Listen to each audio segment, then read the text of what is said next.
जो कल तक की एक हफ्ते की एवरेज आई है वो 2% से बढ़ के 7.1% तक आ पहुंचे।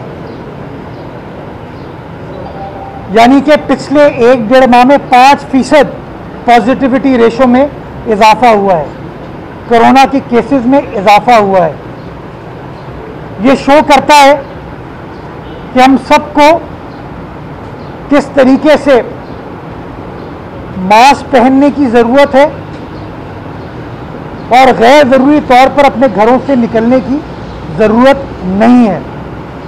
इंशाअल्लाह अल्लाह ताला ने सेहत दी, अल्लाह ताला ने ज़िंदगी दी, तो बकरीद आएगी, शॉपिंग तब भी हम कर सकते हैं, हम अपनी समाजी तकरीबात हम तब भी कर सकते हैं, हम अपनी रोज़मर्रा की ज़िंदगी तब भी गुजार सकते हैं। लेकिन ज़िंदगी होगी, सेहत होगी, तो हम वो तमाम चीज़ें कर पाएंगे। आपकी हुकूमत ने जहाँ SOPs की पाबंदी को यकीनी बनाने के लिए ये हिदायत जारी की हैं, उसके साथ साथ अपनी आवाम को मुफ्त वैक्सीन प्रोवाइड करने की फैसिलिटीज़ भी सारे सूबे में कायम की हैं। मैं आज मीडिया के तवज्जुह से तमाम शहरियों से मुखातिब होकर तमाम शहरियों को ये गुजारिश करना चाहूँगा कि जो लोग उस एज ब्रैकेट में आते हैं, यानी कि 40 साल से बड़ी उम्र वाले लोग, फौरी तौर पर अपने आप को वैक्सीनेट कराएं।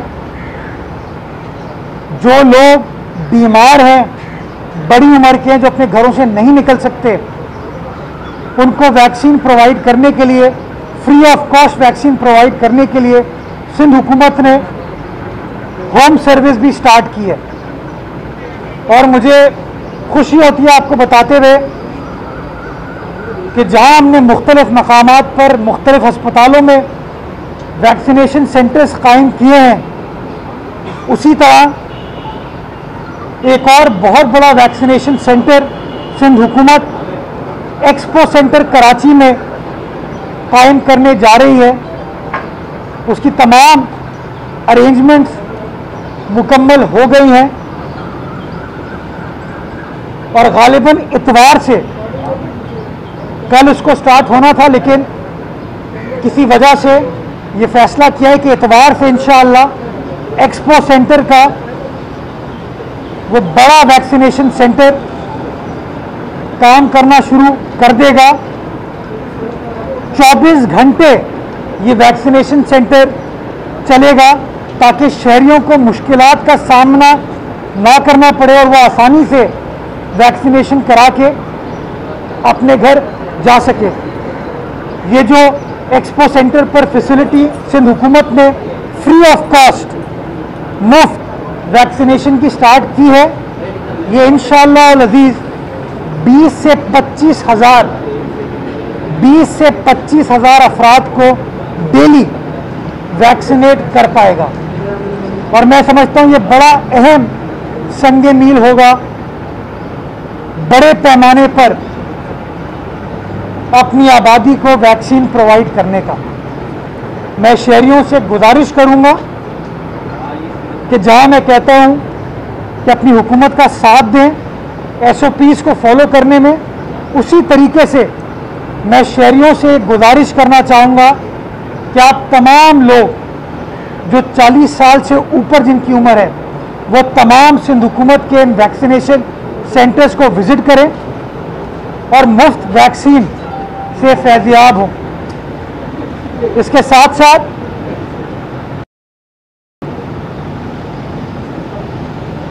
प्राइवेट सेक्टर को भी वैक्सीनेशन के प्रोसेस में सिंध गवर्नमेंट ने इंगेज करने का प्रोसेस स्टार्ट कर दिया और इंशाअल्लाह प्राइवेट सेक्टर के ज़रिए भी हुकूमत की ये मुफ्त वैक्सीन प्रोवाइड करने की प्रोसेस को जल्द स्टार्ट कर दिया जाएगा। और जो लोग जिनको सिम्टम्स हैं, उन लोगों के लिए आज भी सिंध हुकूमत की फ्री टेस्टिंग सर्विस अवेलेबल है। वो अपने घर पर रहें। जो हमारा नंबर है सिंध हुकूमत का, हेल्थ डिपार्टमेंट का, उस नंबर से रुजू करें। सिंध हुकूमत का अमला फौरी तौर पर आपके घर आएगा और आपका मुफ्त कोरोना वायरस का टेस्ट भी करेगा। मैं समझता हूं कि इंशाअल्लाह इत्तेहाद के साथ, ज़हनी हम आहंगी के साथ कोरोना वायरस की वबा को काबू पाने के लिए पाकिस्तान की 22 करोड़ आवाम अपनी हुकूमत का साथ देगी, अपना साथ देगी, अपने शहरियों का साथ देगी और हम लोग इंशाअल्लाह मिलकर इस वबा को काबू पाने में अपना किरदार अदा कर पाएंगे। बहुत शुक्रिया। ये बताइए कि आप एक तरफ लोगों से ये कह रहे हैं, दुकानदारों से कह रहे हैं कि वो इस पूरे मामले में जो है वो SOPs का ख्याल रखें। रात को ऐसा हुआ है कि कुछ दुकानदार पुलिस से लड़े हैं, न्यारी और मुख्तलिफ इलाकों में, और वहाँ फायरिंग भी हुई है। एक खतरा ये है कि जब से आप सख्ती करना शुरू कर दिए, पुलिस वालों की भी चांदी हो गई है। जहाँ आवाम SOPs की खिलाफ वर्जी करते हुए दिख रहे हैं, दुकानदार भी दिख रहे हैं, वहाँ पुलिस वालों ने भी अपना भत्ता बढ़ा दिया है। इस सूरत को कैसे आप देखते हैं? तो मैं सबसे पहले तो शहरियों को ये गुजारिश करना चाहूँगा कि अपने कानून नाफिज करने वाले इदारों से लड़ाई ना करें। ये आपके अपने इदारे हैं, ये आपकी खिदमत के लिए, आपको तहफ़्फ़ुज़ फराहम करने के लिए बाहर निकल रहे हैं। तो मेरी उनसे विनती है, मेरी उनसे गुजारिश है कि आप कानून नाफिज करने वाले इदारों का साथ दें, अपनी हुकूमत का साथ दें, और जो टाइमिंग हुकूमत ने मुकर्रर की हैं उन टाइमिंग्स की पासदारी करें। हमारे कुछ दुकानदार भाइयों ने गुजारिश की थी कि जुमे के दिन, चूँकि जुमतुल विदा है, आखिरी जुमा है, जुमे को आप सख्ती ना करें, हमें दुकान खोलने की इजाज़त दें। हुकूमत ने उनकी बात सुनी, बात मानी और आज आपने उन दुकानों को खोलने की इजाज़त दी है। कल भी वो खोलेंगी, इतवार से इंशाअल्लाह ये बंदिश का प्रोसेस स्टार्ट होगा। तो मैं गुजारिश ये करूँगा कि जिस तरह मुझे जिम्मेदारी का मुजाहरा करना है, आपको करना है, हर शहरी को करना है, हम मिलकर इंशाअल्लाह इस वबा से, जिस तरह माजी में फर्स्ट वेव सेकेंड वेव में कामयाब हुए थे, ये मुश्किल फ़ैसले करने के बाद हुए थे, हमें एक बार फिर वो मुश्किल फ़ैसले करने की ज़रूरत है। और अगर हमने एक दूसरे का साथ दिया तो हम ज़रूर इस वबा को काबू पाने में अपना किरदार अदा कर पाएंगे। जहाँ तक आपने पुलिस के हवाले से शिकायत की, अगर ये बात जेन्युइन है और हमें शिकायत आती हैं तो उनके खिलाफ कार्रवाई की जाएगी।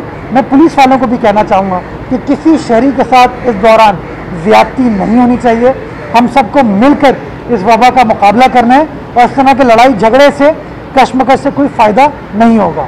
साहब, सिर्फ पुलिस नहीं, ट्रांसपोर्ट, इंटरसिटी ट्रांसपोर्ट पर पाबंदी लगने के बावजूद जो कोच वाले हैं उन्होंने भी अपने किराए डबल पे बढ़ा दिए।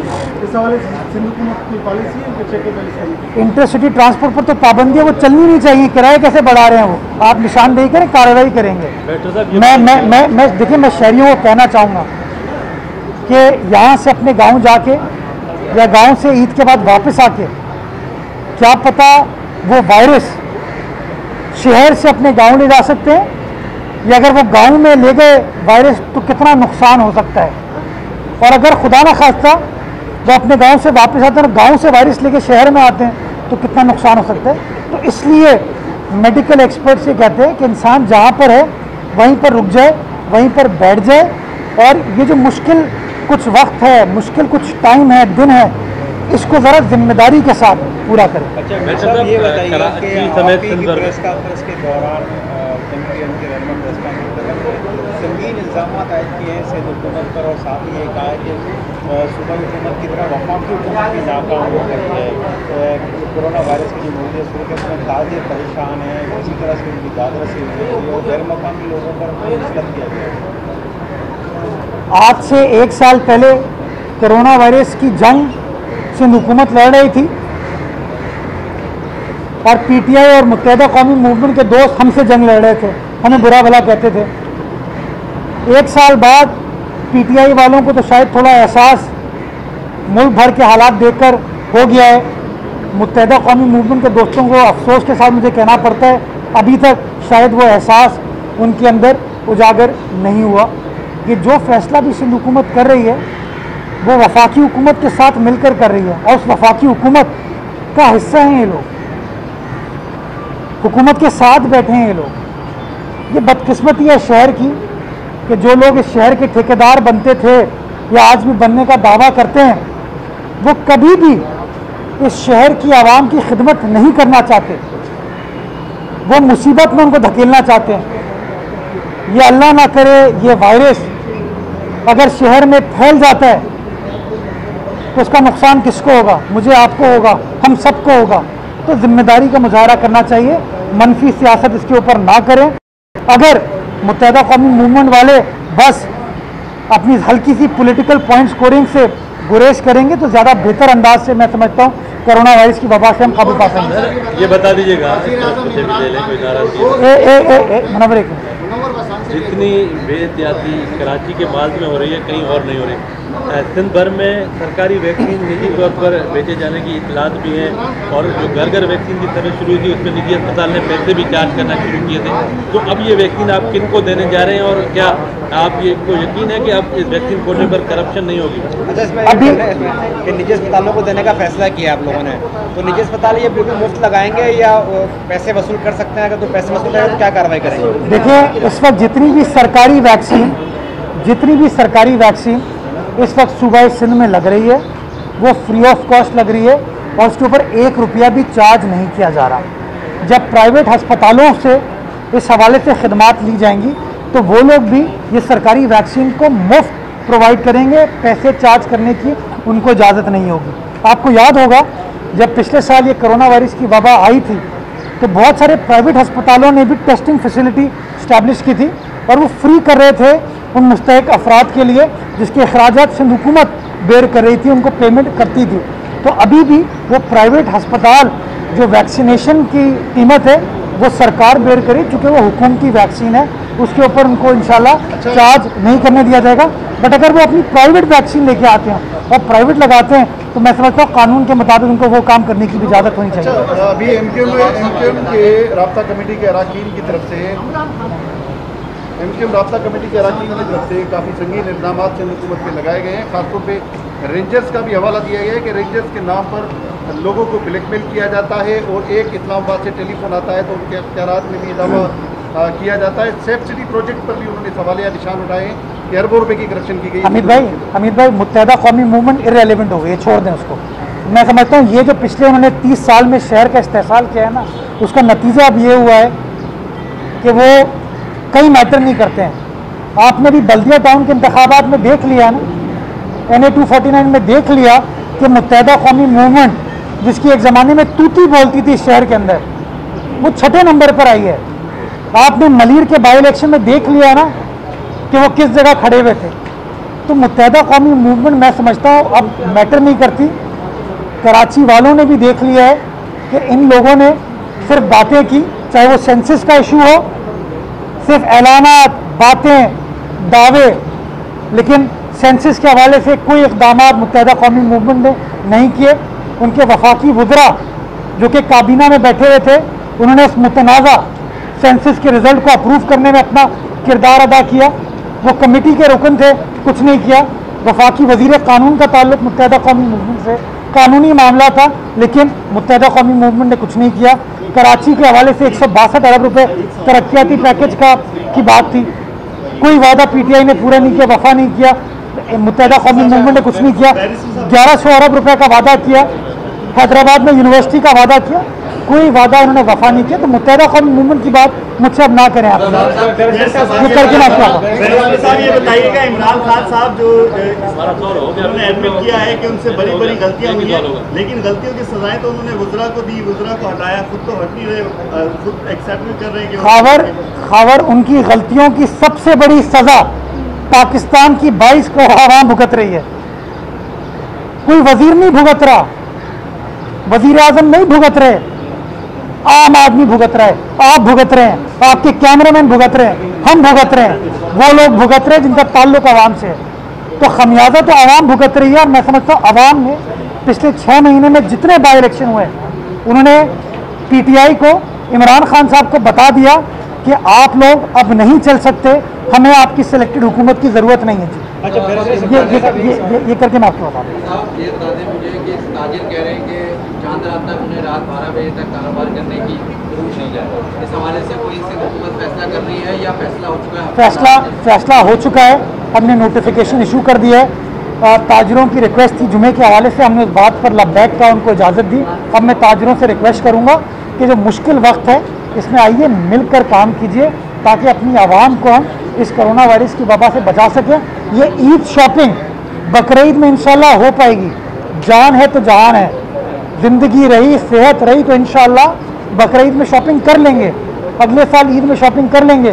लेकिन जिसका प्यारा बिछड़ गया, जिसका बुजुर्ग बिछड़ गया, जिसका घर वाला बिछड़ गया, उसका हम क्या करेंगे? तो मैं समझता हूँ कि हम सबको जिम्मेदारी का मुजाहरा करते हुए हुकूमत के इशू करदा गाइडलाइंस को फॉलो करना चाहिए।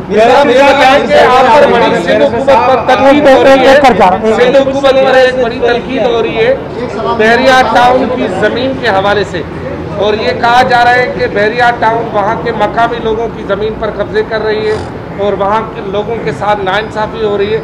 मुतअद्दिद बार ये सवाल उठाया गया है, इस बारे में सिंध हुकूमत की कोई वजाहत मुतमिन करदा नहीं है। अच्छा, मैंने ऐड कर लेंगे। सीएम ने कहा था कि भाई इस पे बिलाल साहब ने कहा था कमेटी कोई बनी है, क्या उसकी रिपोर्ट आई है? अभी तक क्यों रिपोर्ट? मैं आपको तफसीलात शेयर करता हूं। आज दोबारा वहां पर हमला किया है बहरिया टाउन में। ये सोशल मीडिया पे मैंने खबर देखी थी और जब मैं प्रेस कॉन्फ्रेंस पे आ रहा था तो मुझे पता था आप लोग सवाल पूछेंगे। मैंने अभी फिर डिप्टी कमिश्नर मलिर से कंफर्म किया इस बात को, कोई ऑपरेशन इस वक्त नहीं चल रहा वहाँ पर। जब से chairman Peoples Party Bilawal Bhutto Zardari sahab ने अहकाम जारी किए हैं, वज़ीर आला सिंध ने ये डायरेक्शन इशू की हैं कि जब तक लैंड के टाइटल का इशू रिजॉल्व नहीं होता, मिल्कियत का इशू रिजॉल्व नहीं होता, वहाँ पर कोई कार्रवाई नहीं की जाएगी। और इस वक्त भी मैंने कोई तकरीबन आधा घंटे पहले ये चेक किया था, कोई कार्रवाई नहीं चल रही।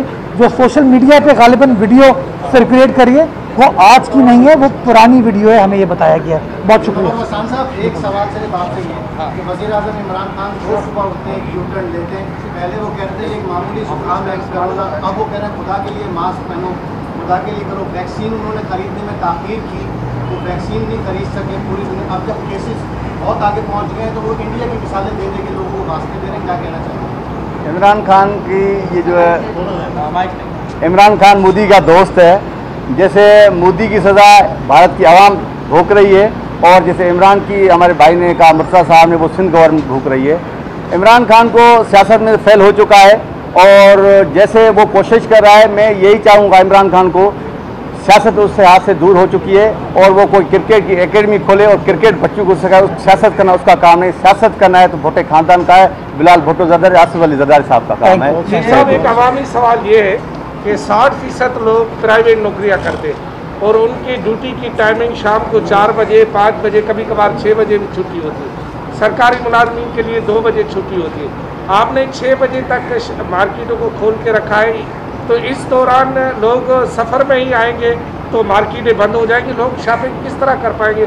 कुछ इस पर नज़रसानी करें उन लोगों के लिए जिनकी देर से छुट्टियाँ होती हैं। क्या शॉपिंग करना लाजमी है? चले मैं आपकी ईद पे पुराना जोड़ा पहन लूँगा, आप भी पुराना जोड़ा पहने। इस शॉपिंग को भी छोड़ दें फ़िलहाल। बकरीद पे इंशाल्लाह ज़िंदगी रही, सेहत रही, कोरोना वायरस कंट्रोल में रहा तो इंशाल्लाह धूमधाम से बकरीद मनाएंगे, अच्छे कपड़े पहनेंगे, सब कुछ करेंगे। लेकिन अभी मैं समझता हूँ जिम्मेदारी का मुजाहरा करना है और एहतियात वो सबसे बेहतरीन चीज़ है जो कि हमें करने की ज़रूरत है। YouTube पर Googly TV देखने के लिए youtube.com की सर्च बार में Googly TV टाइप करें। Googly TV के पेज पर सुर्ख रंग के सब्सक्रिप्शन वाले बटन पर क्लिक करना ना भूलिए। YouTube पर अपलोड होने वाली वीडियो से बाखबर रहने के लिए बेल आइकॉन पर क्लिक कीजिए। आपको हर नई आने वाली वीडियो के बारे में नोटिफिकेशन मौसूल हो जाएगा।